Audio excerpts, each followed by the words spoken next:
Hi there, my name is Aaron Lanterman. I'm a professor of electrical and computer engineering at Georgia Tech.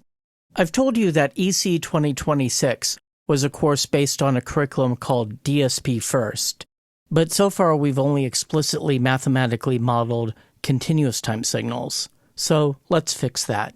This is the first in a series of lectures on the topic of sampling. The idea is that we can take a continuous time waveform and represent it using a set of samples that we might store as a sequence of numbers inside of the computer, and we can reconstruct the original continuous time waveform if we sample at a rate that's greater than twice whatever the highest frequency component in the waveform is. To notate discrete time signals, we'll use this notation x of n. So you can think of n as indexing into something like an array in the C programming language, but you can mentally think about shifting the origin however you want, so we might let n be negative. We've notated the frequency of continuous time sinusoids using this variable omega in units of radians per second. In this series of lectures, we'll introduce a new kind of frequency, omega hat. We'll call that a digital frequency. And when we put on the hat, we divide by the sample rate or equivalently multiply by the period. And depending on what you're thinking about, one or the other may be more natural to think about. I tend to think about dividing by the sample rate. In the discrete time formulas we formulate, we'll see that omega hat is ambiguous. You can add or subtract multiples of 2 pi from it and wind up with the same sequence of numbers, which leads to a problem called aliasing. We'll spend a lot of time talking about that. We'll spend some time talking about a particular kind of aliasing called folding, and then we'll talk about the actual process by which we can reconstruct the original continuous time waveform from the samples. We'll talk about both ideal ways to perform this operation and practical techniques. And we'll wrap up this section of the course by talking about the periodicity of discrete time signals. What's interesting is that you might have a discrete time signal that's not periodic that represents a periodic waveform once you reconstruct the original continuous time signal. There's a lot of videos on YouTube about sampling. A lot of these are at least misleading, if not flat-out misinformation. But there are 2 excellent ones I want to point out that I think you should watch. One by Dan Worrell on the FabFilter channel, and a classic by Monty Montgomery that's been reposted by several folks. I'll leave links to both in the description below. The general idea is that we want to use an analog to digital converter to take the continuous time signal and discretize it, and then we can perform operations on the resulting numbers, and then turn those numbers back into a continuous time signal for the user. As far as the user is concerned, this may as well be an analog system. All they care about is the output YT from the input XT, and it could be magical elves inside the machine doing the work. In this course, we're going to assume that the analog to digital conversion process is perfect. We'll say that our sampled signal x of n is given by our original continuous time signal x, evaluated at sample points that are spaced capital TS apart. Capital TS is our sampling period. Now, a real analog to digital converter, in addition to discretizing signals in time, will need to quantize signals in amplitude. So people will talk about 8-bit or 12-bit or 16-bit or 24-bit converters. You'll hear people talk about 32-bit floating point. We're not really going to worry about those kinds of details in this class. We'll assume that the amplitudes are all real values. So we'll model the analog to digital conversion process with an ideal continuous time to discrete time conversion process. So sometimes we'll say C to D instead of A to D. If you would like to learn about the effects of quantization, I would invite you to check out the ECE2026 lectures by my colleague David Anderson. Now, there are discrete time analog signal processing systems that don't digitize in amplitude. They don't convert things into numbers explicitly. For instance, the Marshall time modulator used charged coupled devices. And in my ECE4448 Guitar Amplification and Effects class, I have a couple of lectures where I talk about chorus and flanging effects that use bucket brigade devices. All of the theory in this series of lectures for ECE2026 applies to these kinds of devices, even though there's no analog to digital or digital to analog converters in them, or any kind of digital computation at all. The reciprocal of the sampling period, Ts, is the sampling rate, Fs. For instance, if the sample period is 125 microseconds, that would correspond to a sample rate of 8 kilosamples per second. That would give us an ideal bandwidth of 4,000 hertz, which is enough for intelligible speech. We're going to assume that the sampling process is ideal. Folks who deal with realistic analog to digital conversion systems sometimes need to worry about clock jitter, where you wind up assuming that your data has uniform sampling, but the actual samples were taken at slightly different times. We're not going to worry about that here.